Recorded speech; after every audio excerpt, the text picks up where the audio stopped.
యెషయాలోని రక్షణ సువార్తను నిర్లక్ష్యము చేయకండి. వెల్కమ్ టు బిబిలికల్ పరివర్తన.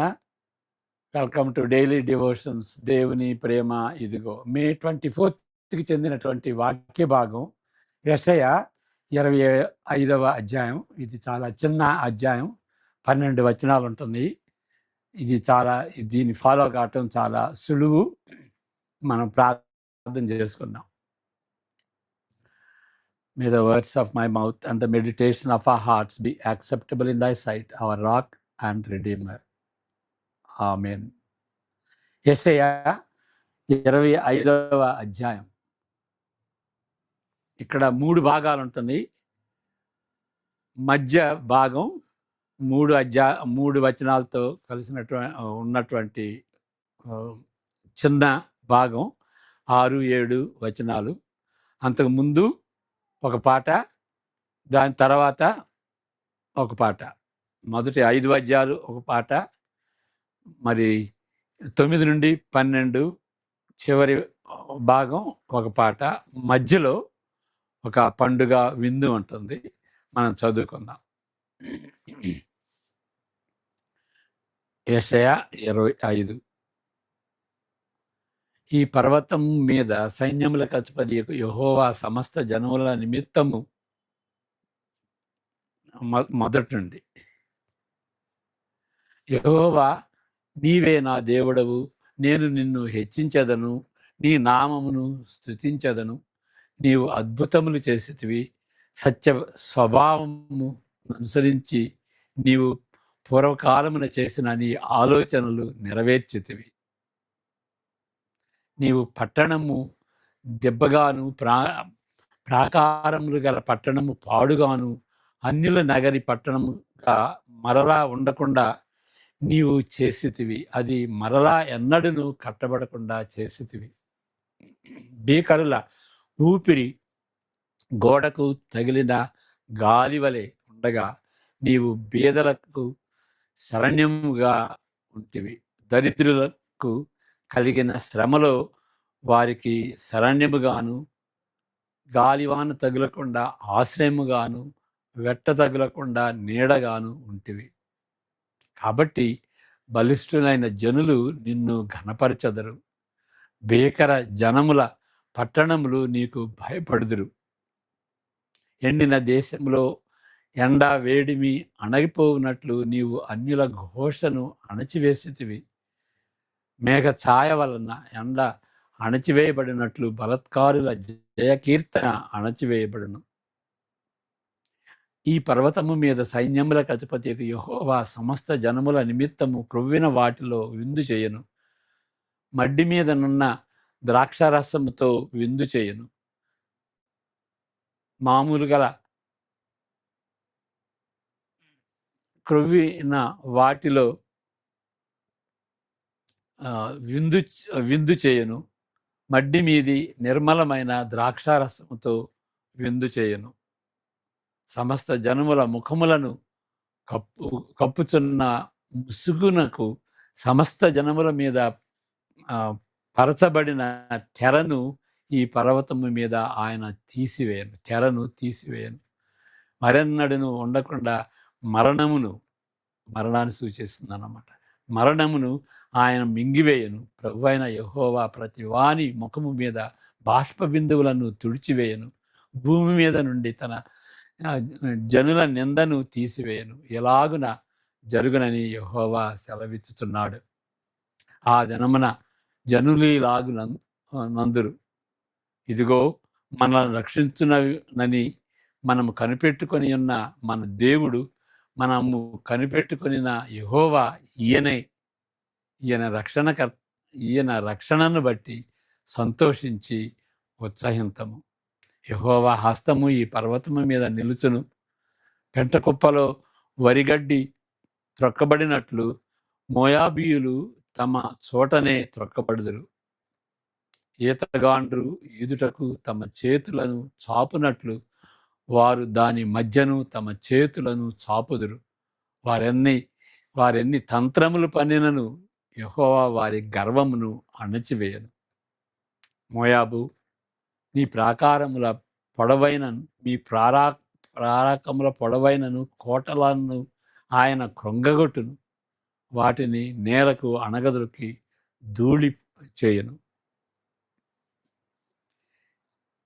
ఈ అధ్యాయం ఇంతకు చెప్పినటువంటి రీతిగా ఈ అధ్యాయం 3 భాగాలుగా విభజింపబడింది. మధ్య భాగం పండుగ విందును వర్ణిస్తుంది. 6, 7, 8 వచనాలు. దానికి ఇరుప్రక్కలనున్న 2 గీతములు, సంగీతాలు. మొదటిది ఒంటరిగా గాయకుడు పాడిన పాట. నిస్సందేహంగా యెషయా ఈ పాటను పాడి ఉంటాడు. రెండవ సమూహము, రెండవది అంటే రెండవ పాట సమూహంగా పాడిన స్తుతి గీతము.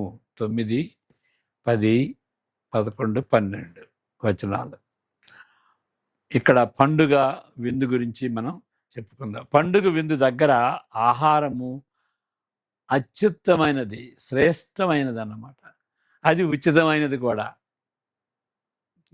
ఇది మనం స్వార్థని మనసులో పెట్టుకుంటే దీని యొక్క వర్ణన క్రీస్తుకు పూర్వము 700 సంవత్సరాలకు ముందే సువార్తను గురించి అంత స్పష్టంగా చెప్పాడు అని మనం ఆశ్చర్యపోతాం.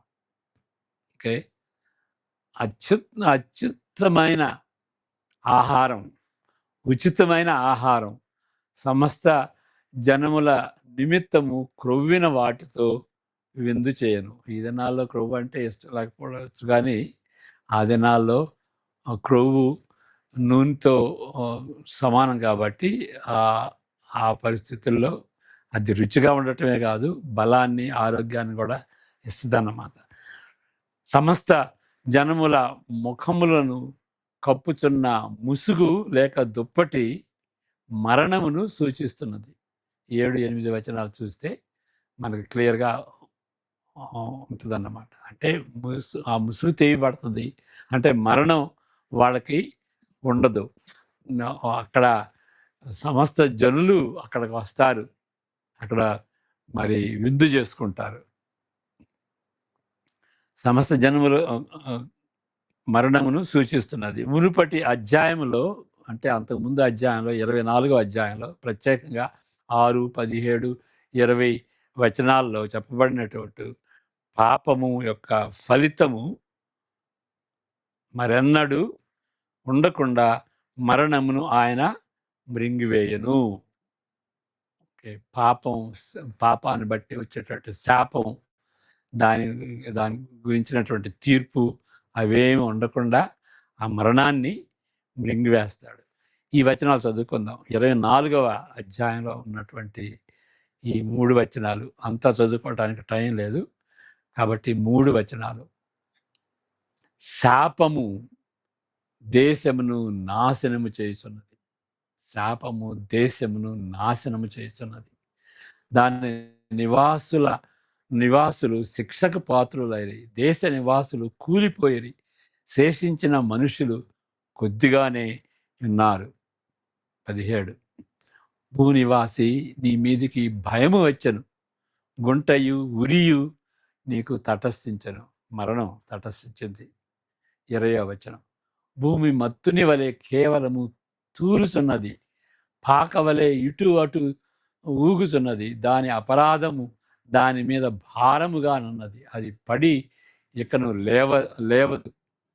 భయంకరమైన వర్తమానము విని పారిపోవువాడు గుంటలో పడును, గుంటను తప్పించుకొని వాడు ఉరిలో చిక్కును. అంటే వాడు మరణిస్తాడు. ఆ మరణాన్ని ఇక్కడ పండుగ చేసుకునేటువంటి వారికి ఆ మరణం ముసుగు అనేది ఉండదు. అది మరణం లేకుండా దేవుడే మింగివేస్తాడు. కాబట్టి పండుగ విందు జరుగుతున్నది. నిజానికి శాపం యొక్క ఫలితములన్నీ తుడిచివేయబడును. ప్రభువైన యెహోవా ప్రతివాని ముఖము మీద బాష్ప బిందువులను తుడిచివేయును. 8వ వచనంలో మనం చదువుకున్నాం. బాష్ప బిందువులను తుడిచివేస్తాడు. మరి ప్రకటన గ్రంథం 21 కూడా మనం అదే విధంగా చూస్తుంటున్నాం. నిజానికి ఈ వచనము పేర్కొంటున్న ఆశీర్వాదములన్నీ యేసు ప్రభు ద్వారా లభించును. మరి కొన్ని వచనాలు చదువుకుందాం. ఈ లోకాసు వార్త 14వ అధ్యాయం. అక్కడ విందుకి రాజు విందు చేసి మరి అంతకుముందు వాళ్ళకి కబురంపుతాడు, ఇశ్రాయేలుకి కబురంపుతాడు. ఆ విందు టైం వచ్చేటప్పటికి మరలా వెళ్ళి మరి వాళ్ళకి గుర్తు చేసి మీరు రండి, విందు రెడీగా ఉన్నది అని చెప్పినటువంటి ఆ యొక్క భాగం లోకాసువార్త 14వ అధ్యాయం. వాళ్ళు 3 సాకులు చెబుతారు. అక్కడ మనం చూస్తాం ఆ సాకులు. లోకాసువార్త 14. ఆయనతో కూడా భోజన పంక్తిని కూర్చుండిన వారిలో ఒకడు ఈ మాటలు విని దేవుని రాజ్యంలో భోజనం చేయబడ ధన్యుడని ఆయనతో చెప్పగా, ఆయన అతనితో ఇట్లనెను, ఒక మనుష్యుడు గొప్ప విందు చేయించి అనేకులను పిలిచెను. విందు కాలమందు అతడు ఇప్పుడు సిద్ధమై ఉన్నది రండని పిలువబడిన వారితో చెప్పుటకు తన దాసుని పంపెను.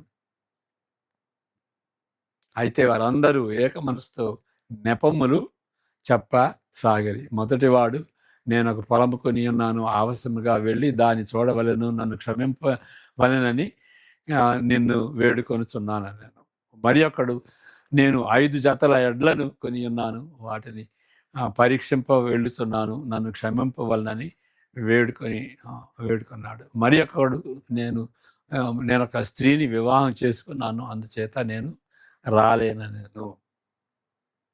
అప్పుడు ఆ దాసుడు తిరిగి వచ్చి ఈ మాటలు తన యజమానికి తెలియజేయక, ఆ ఇంటి యజమానుడు కోపపడి త్వరగా పట్టణపు వీధులలోనికి సందులలోనికి వెళ్ళి బేదలను, అంగహీనులను, కుంటివారిని, గుడ్డివారిని ఇక్కడికి తోడుకొని రమ్మని ఆ దాసునితో చెప్పాను.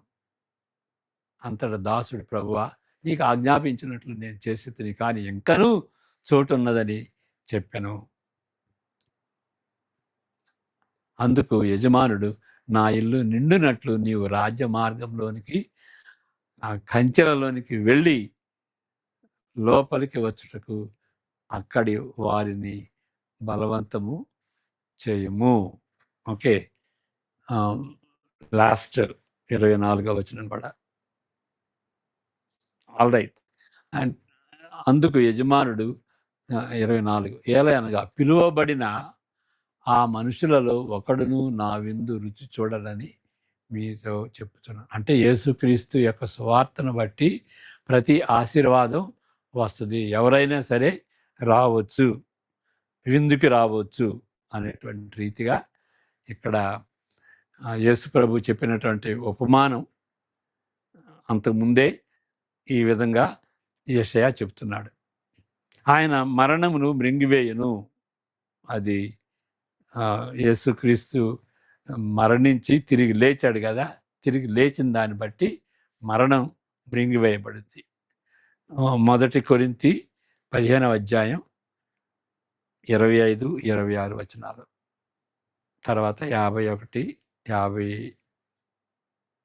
నుండి 57. మరణము మృంగివేయబడును. యేసుక్రీస్తు మరణించి తిరిగి లేచిన తర్వాత పునరుద్ధరణైనప్పుడు ఆ విధంగా మరణము మృంగివేయబడుతుంది.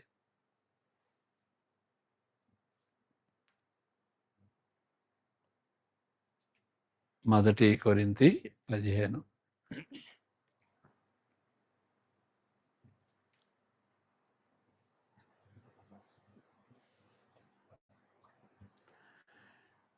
క్రీస్తు బడని ఎడల, ఓకే, ఎందుకనగా తన శత్రువులందరినీ తన పాదముల క్రింద ఉంచు వరకు ఆయన రాజ్య పరిపాలన చేయుచుండెను. కడపటి నశింప చేయబడు శత్రువు మరణము. ఓకే, 25, 26. కడపటి శత్రువు, మనకు శత్రువు, దేవునికి శత్రువు అయినటువంటి సైతాన్ అన్నమాట. సైతాను మరి మరణం చేత ప్రజలను భయపెట్టది.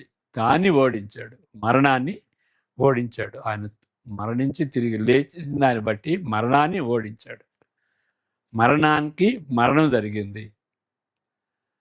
ఇదిగో మీకు ఒక మర్మము చెప్పుచున్నాను. మనమందరము నిద్రించము గాని నిమిషములో ఒక రెప్పపాటున కడబోర మ్రోగగానే మనమందరము మార్పు పొందుదుము. బోర మ్రోగును, అప్పుడు మృతులు అక్షయులుగా లేపబడుదురు. మనము మార్పు పొందుదుము. క్షయమైన ఈ శరీరము అక్షయతను ధరించుకొనవలసి ఉన్నది. మత్స్యమైన ఈ శరీరము అమర్చతను ధరించుకొనవలసి ఉన్నది. ఈ క్షయమైనది అక్షయతను ధరించుకున్నప్పుడు, ఈ మత్స్యమైనది అమర్చతను ధరించుకొనినప్పుడు విజయమందు మరణము మృంగివేయబడెను. విజయమందు మరణము మృంగివేయబడెను అని వ్రాయబడిన వాక్యము నెరవేరు. చాలు. మరి రెండవ తిమోతి 1వ అధ్యాయం, అది అపోస్తుడైన పౌలు సువార్త గురించి చెప్తున్నప్పుడు, మరి సువార్తకి కేంద్రం ఏంటి? యేసుక్రీస్తు కదా. మరి యేసుక్రీస్తుని గురించి చెప్తున్నాడు. సువార్త చెబుతూ యేసుక్రీస్తుని చెప్పకపోతే ఇక అది కేంద్రాన్ని తీసేసినట్లే. క్రీస్తు యేసును మన రక్షకుని ప్రత్యక్షత వలన బయలుపరచబడి నదీనైన తన కృపను బట్టి మనలను రక్షించి పరిశుద్ధమైన పిలుపుతో ఆయన మనలను పిలిచెను. ఆ క్రీస్తు యేసు మరణమును నిరర్ధకము చేసి జీవమును అక్షయతను సువార్త వలన వెలుగులోనికి తెచ్చను. మరలా చదువుతాను. ఆయన మనలను పిలిచెను. ఆ క్రీస్తు యేసు మరణమును నిరర్ధకము చేసి జీవమును అక్షయతను సువార్త వలన వెలుగులోనికి తెచ్చను. కాబట్టి మరణము మృంగివేయబడుద్ది.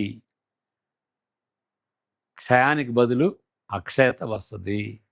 మరణానికి బదులు జీవం వస్తుంది. ఆ సువార్తలో ఉన్నటువంటి ఆ యొక్క మర్మం అది. ఈ విందు సమస్త జనులకు చెందినది. ఒక ఇశ్రాయేలుకే కాదు, సమస్త జనులకు చెందినది. సువార్త యొక్క సార్వత్రికకు అన్వయించదగిన యెషయాలోని అనేక పూర్వ చిత్రాలతో ఇది ఒకటి. అంటే ప్రీఫిగర్, అంటే క్రొత్త నిబంధనలో ఉన్నటువంటి వాటిని చిత్ర రూపంలో అంతకు ముందే ఆయన వర్ణించాడు. దాన్ని ప్రీఫిగర్ అని అంటాం. దానిలో అనేకమైన ఉంటున్నాయి. వాటిలో ఇదొకటి. ఏంటంటే సువార్త అందరికీ చెందింది. సార్వత్రిక సువార్త, యూనివర్సల్ అంటే అర్థం అది అన్నమాట. అందరూ, ఇక ఏ జాతి ఏ భాష అనేది ఆ యొక్క విచక్షత లేకుండా అందరికీ సువార్త వెళ్ళాలి. ఎవరైతే దానికి స్పందిస్తారో వాళ్ళకి రక్షణ ఉంటుంది. ఎందువలనగా సమరయ స్త్రీకి యేసు ప్రభువు నొక్కి చెప్పినట్లు రక్షణ యూదులలో నుండి కలుగుతున్నది. రక్షణ మరి ఆ సమరయ స్త్రీతో మాట్లాడినప్పుడు ఆ సంభాషణలో ఇక్కడ గెరజీం బెటరా, యెరూషలేము బెటరా, యూదులు వర్షిప్ చేసేటువంటిది ఆ యెరూషలేము బెటరా, సమరయులు వర్షిప్ చేసేటువంటి గెరజీం బెటరా అనేటువంటి ప్రశ్న వచ్చినప్పుడు, లేదు, రక్షణ యూదుల నుండే వస్తుంది. సమరయుల నుండి రక్షణ రాదు. ఎందువల్లంటే ఈ సమరయులు పాత నిబంధన అంతటినీ కూడాను, మనం పాత నిబంధన అంటాం, లేఖనాలన్నింటినీ కూడాను లేఖనాలుగా వాళ్ళు ఎంతలేదు.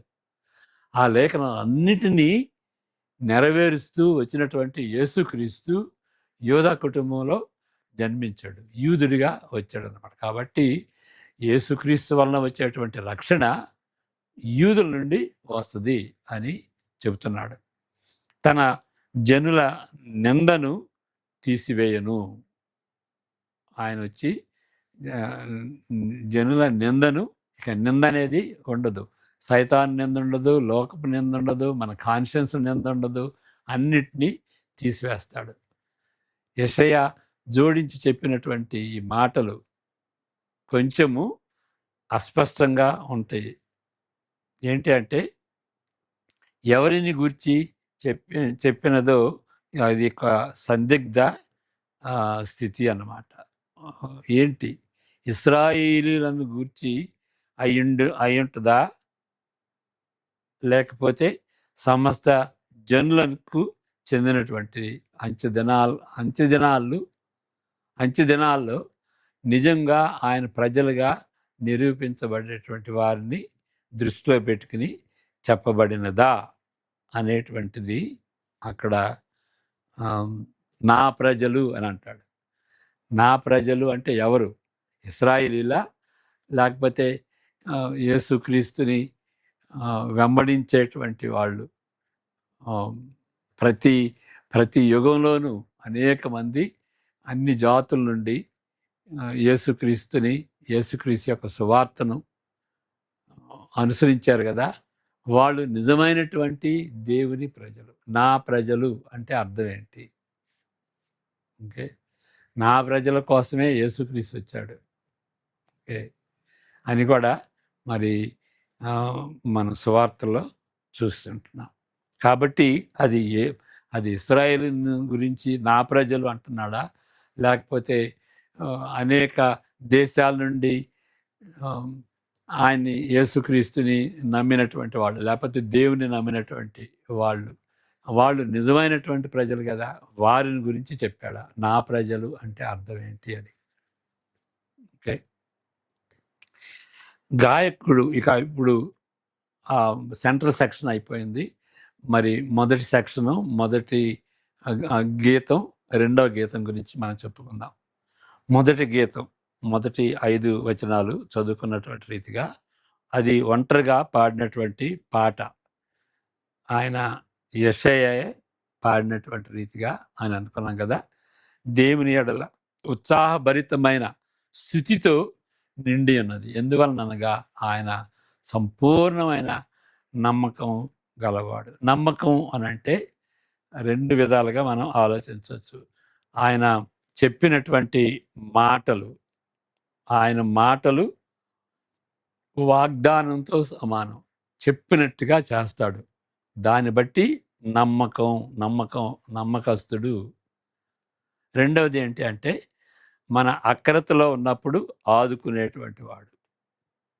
అక్రతలో ఉన్నప్పుడు ఆయన ఆయన ఆయన కాని రాకుండా వెళ్ళడు. మన అక్రతలో ఉన్నప్పుడు ఆదుకునేటువంటి రీతిగా ఆయన సన్నిధి ఉంటుంది. ఆ విధంగా కూడాను నమ్మకమైనటువంటి వాడు అని చెప్పవచ్చు. ఈ 2 విధాలుగా ఆయన నమ్మకమైనటువంటి వాడు, పరిపూర్ణమైనటువంటి నమ్మకం గలవాడు. కాబట్టి ఆయన్ని స్తుతిస్తారు.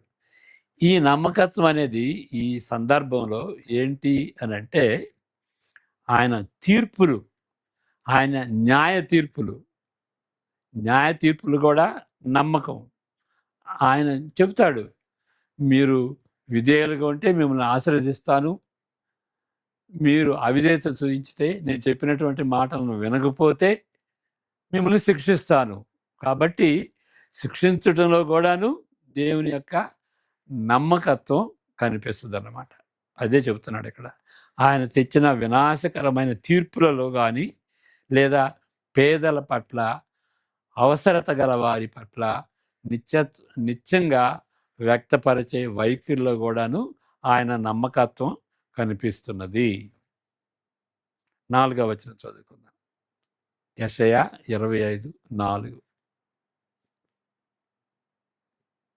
కాబట్టి బలిష్ఠులైన జనులు నిన్ను ఘనపరచెదరు, భీకర జనముల పట్టణస్థులు నీకు భయపడుదురు. నెక్స్ట్ వచనం.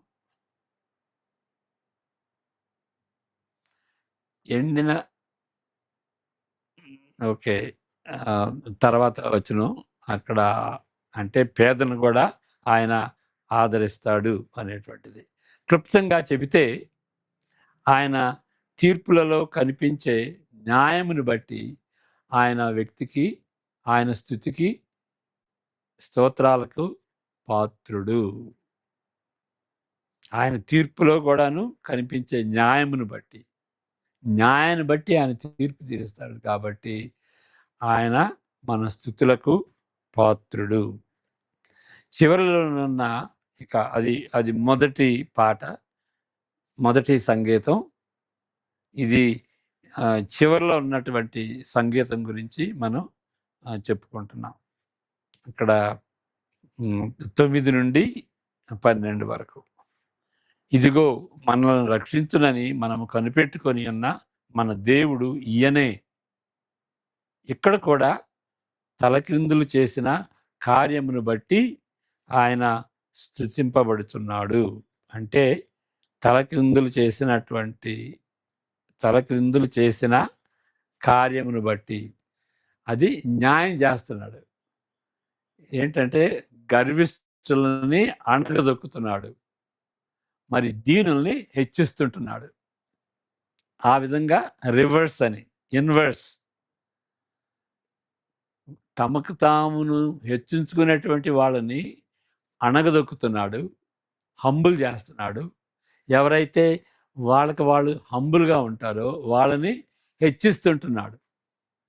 దాన్ని ఇన్వర్స్ అంటారు. ఇంకొక మాట ఏంటంటే రోల్ రివర్సల్ అని అంటారు. ఇక్కడ మరి డైవ్స్, ఆ లాజరు ఉపమానంలో కూడాను వాళ్ళు చనిపోయిన తర్వాత మరి అన్నీ అనుభవించినటువంటి ఆ డైవ్స్, ఆ ధనికుడు చిట్ట చివరికి ఆ నరకంలో ఉన్నట్లుగా మనం చూస్తాం. ఇక్కడైతే అనుభవించాడు, అక్కడైతే దిగజారిపోయినటువంటి పరిస్థితి. మరి లాజర్ అయితే ఒక బెగ్గరగా ఉన్నాడు, అయితే చనిపోయిన తర్వాత ఆయన యొక్క నమ్మకాన్ని బట్టి ఆయన హెచ్చింపబడ్డాడు. దాని రోల్ రివర్సల్ అని అంటాం. అదేవిధంగా మనం లోకా సువార్త 1లో కూడాను కన్య అయినటువంటి మరియమ్మకి ఆ గాబ్రియేలు దూత ఆ వర్తమానం చెప్పినప్పుడు కూడాను ఆవిడ ఒక పాట పాడుద్ది కదా, మ్యాగ్నిఫికెట్ అంటారు. ఆ పాటలు కూడాను ఆ మరియమ్మ జ్ఞాపకం చేసుకుంటుంది. రోల్ రివర్సల్, గర్విష్ఠులని అణగదొక్కే ప్రభువా, దీనుల్ని హెచ్చించేవని. కాబట్టి దాన్ని ఆ రోల్ రివర్సల్ అన్నమాట. దాన్నే ఇన్వర్స్ అని ఇక్కడ కార్సన్ గారు చెప్తున్నారు. ఇక్కడ కూడా తలక్రిందులు చేసిన కార్యమును బట్టి, అది కూడా సరైనటువంటి తీర్పే. వాళ్ళు గర్విష్ఠులుగా ఉన్నారు, అది పాపం. కాబట్టి దేవుడు న్యాయ తీర్పు తీర్చి వాళ్ళని అణగదొక్కాడు. కాబట్టి దాన్ని బట్టి కూడాను ఆయన స్తుతింపబడుతున్నాడు. గర్వంతో నిండిన వారిపై తీర్పు తీర్చుతున్నాడు.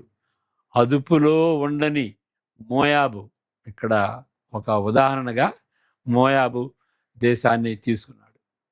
వాళ్ళు గర్విష్ఠులు అన్నమాట, ప్రత్యేకించబడిన ఉదాహరణగా పేర్కొనబడింది. కాబట్టి చిట్ట చివరకు ఇక 2 సమాజాలు ఉంటాయి. ఏంటి? పండుగ చేసుకున్నటువంటి ఆ మిడిల్ సెక్షన్ అనుకున్నాం కదా, 6, 7, 8 ఆ వచనాలు, ఆ 3 వచనాల్లో పండుగ చేసుకుంటూ దేవుని స్తుతిస్తూ ఉత్సహిస్తున్నారు కదా, ఆ సమాజం అదొక సమాజం. మరి ఈ కీర్తన పాడుతున్నటువంటి వాళ్ళు ఇక రెండవ సమాజం. ఈ 2 సమాజాలు ఉంటున్నవి. దాని గురించి చెబుతున్నాడు ఇక్కడ. చిట్ట చివరకు 2 సమాజములు ఉంటున్నవి. పండుగ విందు సమాజము, వారు తమకు తాముగా మోకరించరు కానీ, ఓకే, 2 సమాజములు పండుగ విందు చేసుకుంటున్న దేవుని ప్రజలు. దేవుడే వారికి స్వయంగా ఆతిథ్యం ఇస్తుంటున్నాడు. దేవుడే పిలుస్తున్నాడు. He is the host, we are the guest, రండి విందుకు రండి అని ఆయన విందుకు పిలుస్తున్నాడు. మరణము చంపబడినది, పూర్తిగా గర్వించే అదొక సమాజం. రెండవ సమాజం ఏంటంటే పూర్తిగా గర్వించేటువంటి సమాజం. వారు తమకు తాముగా మోకరించరు గాని దేవుడే వారిని మరి మోకరించేటట్టు చేస్తాడు. వాళ్ళని అణగద్రొక్కి ధూళి పాలు చేయును. 12వ వచనంలో మనం చూస్తాం. దీని గురించి ఈ 2 సమాజాల గురించి ఒక వ్యాఖ్యానకర్త, commentator Barry G White, G web, Barry అని యావత్తు అంటే BARRY బ్యారీ అంటాం, కానీ మనం యావత్తు ఇవ్వాలి ఆ బ్యారీ అనేది. బ్యారీ జీ వెబ్ అనేటువంటి ఆయన ఈ విధంగా చెబుతున్నాడు ఈ 2 సమాజాల గురించి. పశ్చాత్తాపము మిమ్ములను పండుగ విందుకు తెస్తుంది. పశ్చాత్తాపడి యేసుక్రీస్తుని నమ్మితే, రక్షణ పొందితే విందుకి పిలువబడతారు. లేక గర్వమును బట్టి ఆ విందుకి దూరంగా ఉంటారు. వాటి పర్యవసానాలు అంటే పశ్చాత్తాపడటం, పడకపోవటం, దాని పర్యవసానములు కళంకము లేని ఆనందము లేక భయంకరమైన తీర్పు. దాని పర్యవసానం అట్లా ఉంటుంది అన్నమాట. ఆనందం ఇక పగ్గాలు లేనటువంటి ఆనందం ఉంటుంది, లేకపోతే భయంకరమైనటువంటి తీర్పు ఉంటుంది. సువార్త ద్వారా మన ముందు ఉండే 2 ఆప్షన్స్, ఆల్టర్నేటివ్స్, ప్రత్యామ్నాయాలు, మన గత్యంతరంగా ఉండేటువంటిది. అది ఏంటి అంటే అవి క్లియర్గా ఉంటాయి, మొరటుగా అనిపించవచ్చు, స్పష్టం, బ్లాక్ అండ్ వైట్. అదే విజ్డమ్ లిటరేచర్ చెప్పేది, బ్లాక్ అండ్ వైట్, ఏ డోకా లేదు. నమ్మితే, పశ్చాత్తాపడితే ఈ విధంగా పండుగ చేసుకోవచ్చు, లేకపోతే మరి ఆ పండుగకి దూరంగా ఉంటారు. దేవుని యొక్క తీర్పుకి, పనిష్మెంట్కి గురి అవుతారు. అదే నరకం, పరలోకం, నరకం. ప్రార్థన చేసుకుందాం. May the grace of the Lord Jesus Christ, the grace that invites people to this great feast, be with each one of us now and all the days to come. Amen. God bless you.